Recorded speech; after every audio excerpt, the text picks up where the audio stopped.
Today we are talking about how to format an existing manuscript for a 5x8, 5x7, or 4 1/4 by 5 or 6 inch pocketbook.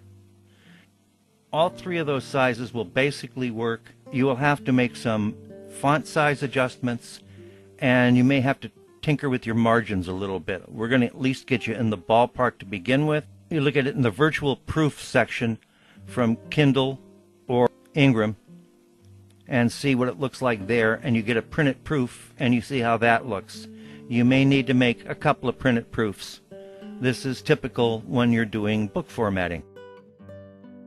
Anyway, the first thing we're going to do is call up our existing manuscript, and I'm using LibreOffice, which is a free program. It has easy-to-use menus, easy-to-use text boxes with parameters, easy-to-use mouse functions. You're going to see just how easy everything is to format with LibreOffice, a free software offering. I use it for my first drafts, for formatting, and for uploading. If you watch my tools section, you find out exactly why. So, the first thing we want to do with any existing manuscript, if you haven't already, is to put page breaks between the title page, the copyright page, the table of contents, and each chapter. You do this by putting your text element at the last point in a given page, going to the Insert menu, and selecting Page Break.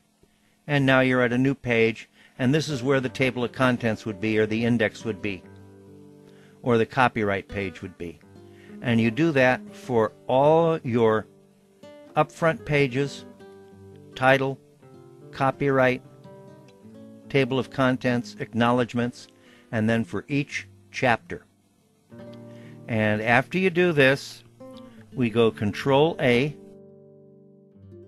and that highlights the entire document. And then we go to the page style. Page style is either found under the Format menu, which is right there, Page Style, or the easier way on LibreOffice is to get it by using the right mouse button. You simply click the right mouse button, and your Style menu comes up, and there is Page Style. So you click on it. We go to the page area. I've got my margins that I keep in a file, and we're using the ones down here for the 4x5, 5x7, 5x8.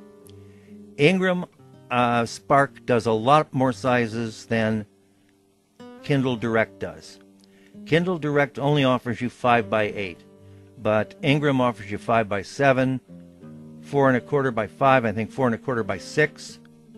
This should work for all of them, or at least get you into the right ballpark. But we're going to do 5x8 for Kindle. And the first thing we're going to do is change the 8.5 up here to 5. And then we're going to change the 11 to 8. And then we're going to go over here to Page Layout, and we're going to change it from right and left to mirrored. That's, as you can see up here, our double-sided pages. That's so you have page 1 on the front side and page 2 on the back side. And from our margins file here, I'm going to do the inner at 0.74, Control C to capture, Control V to paste, outer is 0.40, Control C to capture, Control V to paste, top is 0.38, Control C to capture, Control V to paste, bottom is 0.24, Control C to capture, Control V to paste. We hit the apply button, and watch that page behind the box here. Watch it jump. It's now 5x8, and we're going to go to the footer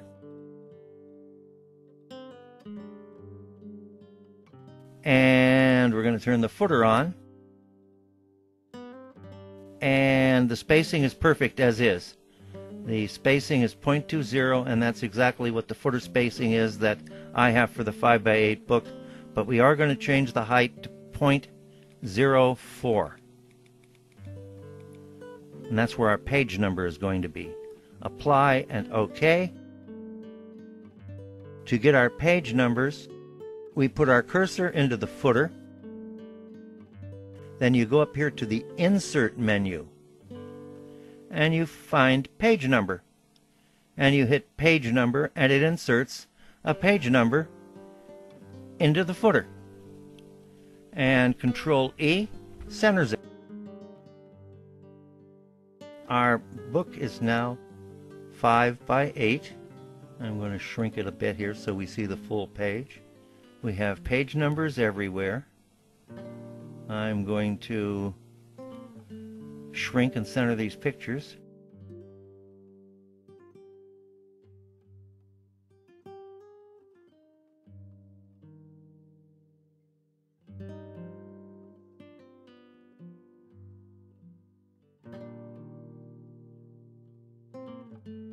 All right.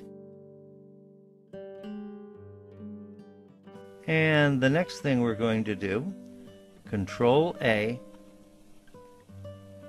right mouse button, we're going to go to the paragraph function. That's also up here under Format. There it is, the paragraph function.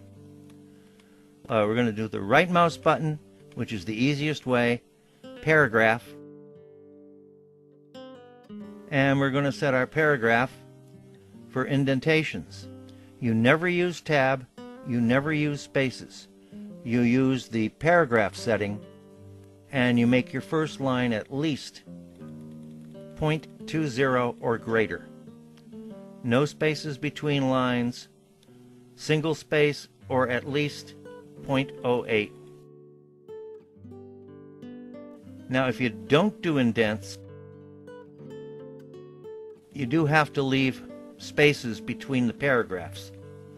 Otherwise, they bunch together. But if you do that, you get a thicker book. You have less words per page.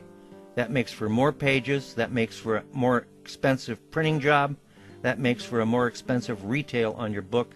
And the higher your retail, the harder it is to sell.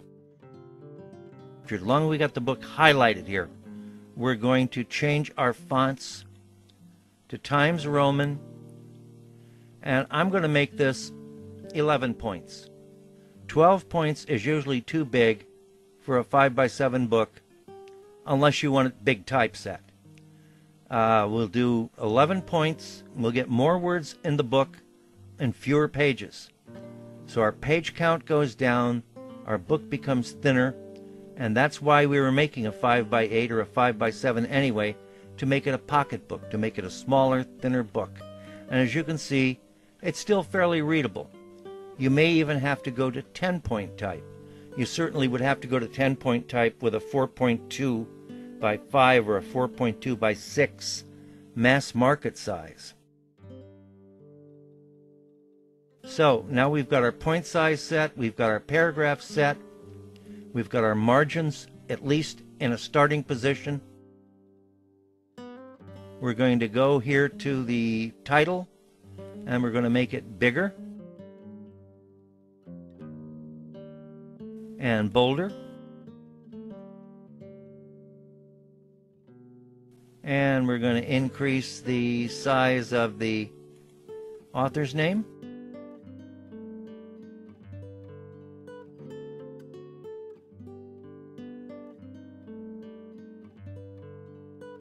Copyright is centered. If we have a table of contents, it is also centered. We are not doing a table of contents on this one because it is very hard to do. We have a separate video on how to make a manual table of contents. As far as the automatic one from Microsoft, you just put it into Microsoft Word and make the table of contents. But Smashwords won't take it.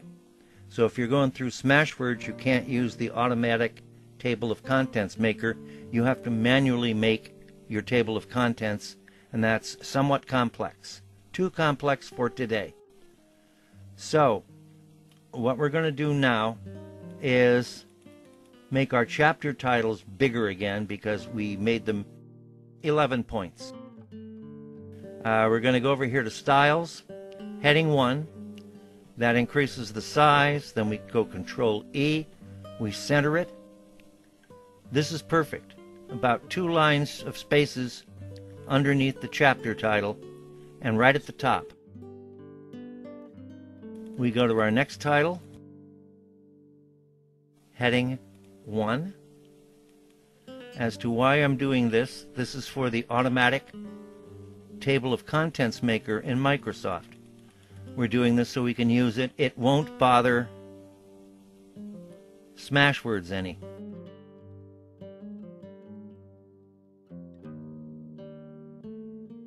Let's bring this up 1 line. Now we're 2 lines below the chapter title.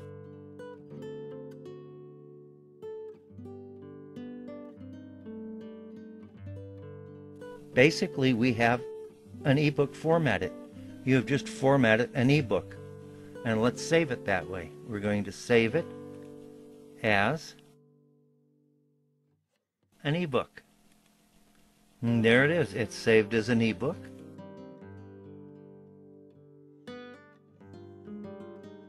This works fine as a doc file at Kindle Direct, Smashwords, although you may have to make some changes to your fonts. They're very finicky at Smashwords. Draft to Digital for eBooks. It will not work at Ingram Spark. At Ingram Spark, you have to upload it as an ePublish file. And this is one of the reasons why I like LibreOffice. It exports an ePublish file in 3.0 reflowable, which is what everybody wants. And you can put the title in if you want, the author in if you want. You don't want a cover image if you're uploading to Ingram Spark. They want the cover separate as a JPEG, and then they put it together. You probably don't even have to put in the title or the author. They will put that in, and it's in your thing to begin with. If, however, you're making an ePublish file to sell directly to people, you can import your cover from a JPEG file. We discussed how to make a cover in a different video. You can grab that JPEG and incorporate it into your ebook, and then you would put in a title and you would put in the author. Then it would generate you an ePublish 3.0 reflowable file. Those are the files that work on phones as well as readers. You can also take that file to Kindle, but of course I wouldn't do it with a picture. You do it the same way you do it with Ingram, just the file and a separate picture, because Kindle now takes ePublish files for their ebooks. Kindle is getting away from Mobi. This is why I like LibreOffice. As you can see, the menus are easy to use, the boxes are easy to use, parameters are great, and it exports PDF and ePublish. So this is great for formatting. You do need to put in a manual table of contents. It's usually required for an ebook, and that's covered in a different video. So when that happens, you would hit an insert, page break, have a nice fresh thing, and do your manual table of contents there. If you're going to Draft to Digital or Kindle and you own Word for Windows, you can use their automatic table of contents maker, which is very, very easy, so long as all your chapter titles are in heading 1. Bingo. It will make the table of contents for hyperlinks for the ebook and with page numbers for the print book. And now we're going to format it for a print book. And the first thing you do is you drop your title page down about 1/4 of a page, between 1/3 and 1/4 of a page. There's 1/4 of a page. That might be good. This could also be good. I think this is better though. Bring that down to 1/4 of a page.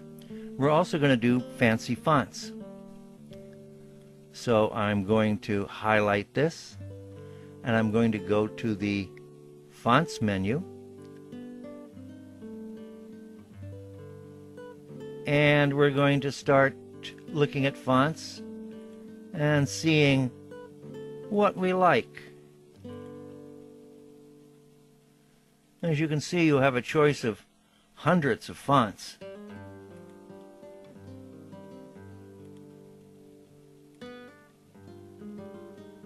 That's a nice one. That's a nice one. That's not so good. That's nice. In the last video, I used calligraphic, so let's use that here. So this is calligraphic.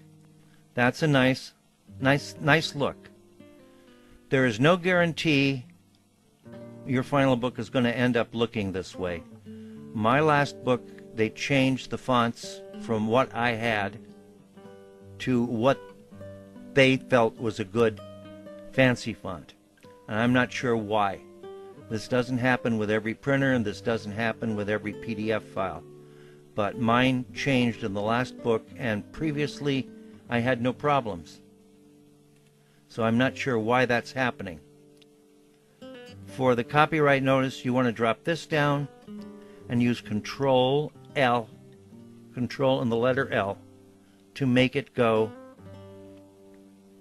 flush left.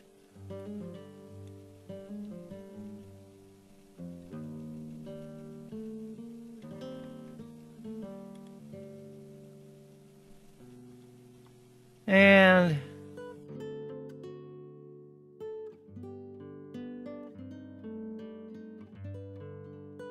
for print books, if you got the Library of Congress control number, they want the city and the country. Made in, we're doing this with Kindle, so that is Middletown, Delaware, USA. ISBN if you know it. Library of Congress number if you asked for one. They're free. We are going to do a table of contents here. So let's insert a page break.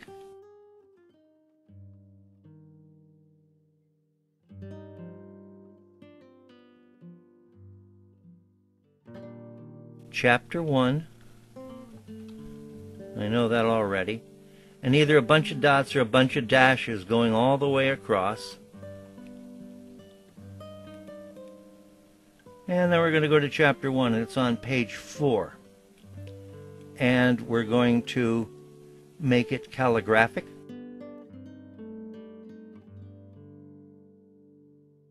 So that we're uniform.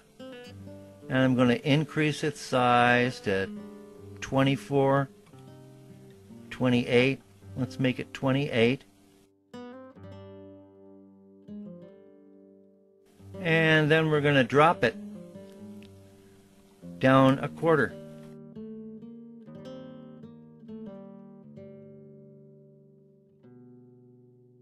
It's about a quarter from the top,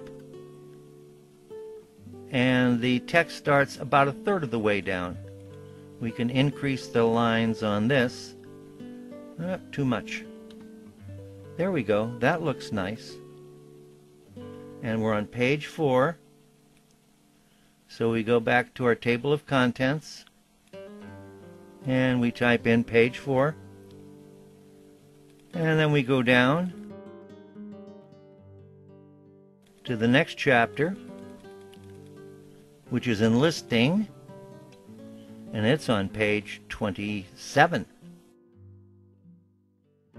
And once again, we drop it about a fourth of the way down, and we drop this about a third of the way down. And we make this calligraphic.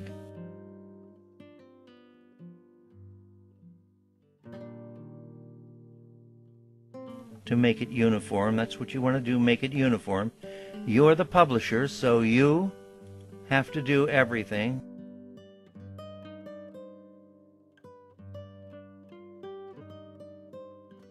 Yep.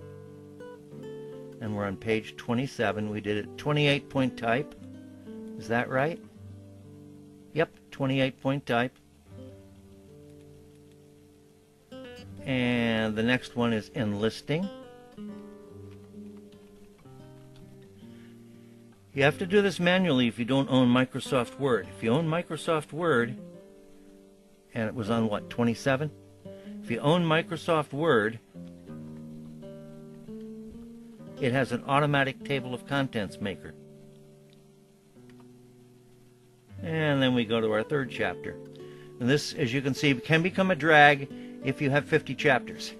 You have to do this for all the chapters. You are the typesetter, you are the publisher, you are the formatter. And bring this down, and bring this down, and make it calligraphic.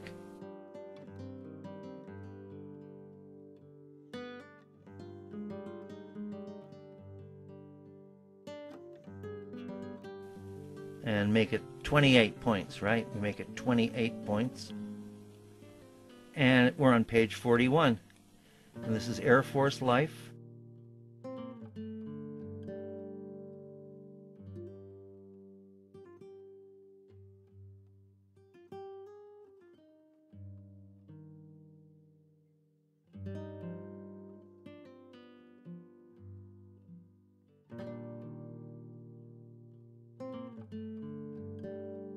And there's our table of contents.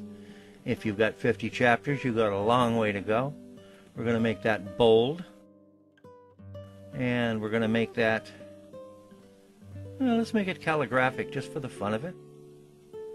See if it looks right. We're going to increase its point size to, I don't know, 18, something like that, 20.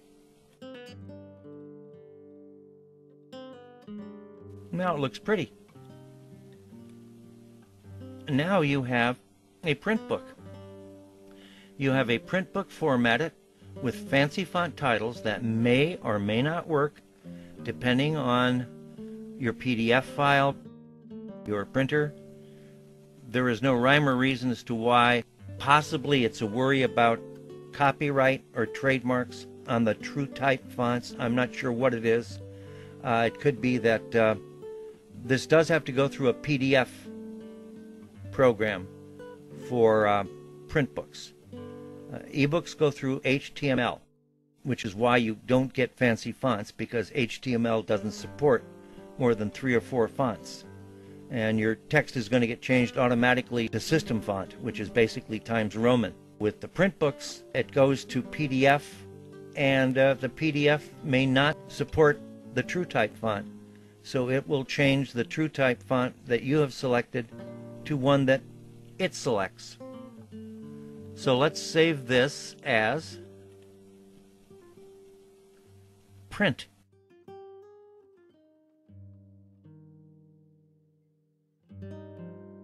If you're in the Draft to Digital beta program, you should be able to upload this to them. At Kindle Direct, you can upload a doc file for your print books. Same thing with the ebooks. Doc files, DocX, RTF can be used for print books and ebooks. At Ingram, it has to be a PDF file. This is the beauty of LibreOffice. You export it as a PDF file. And you can also change the compression and the image size to make it smaller. I had to do that with a book that had a lot of pictures in it. Anyway, this one is lossless compression, and you just export it as a PDF file. That's ready to go up to Ingram Spark. You need a cover still. That's done in a separate video that we have, how to make a cover. And this has been our look at how to format a 5x8, 5x7, and 4x5 or 6 pocketbook. If you found this interesting, hit the thumbs up. If you haven't already, subscribe.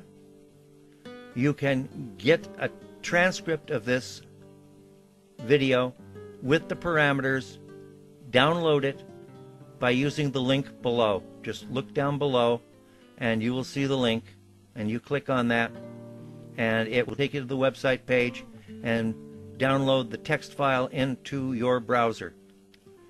Well, that's it, and have a good writing day. See you all later.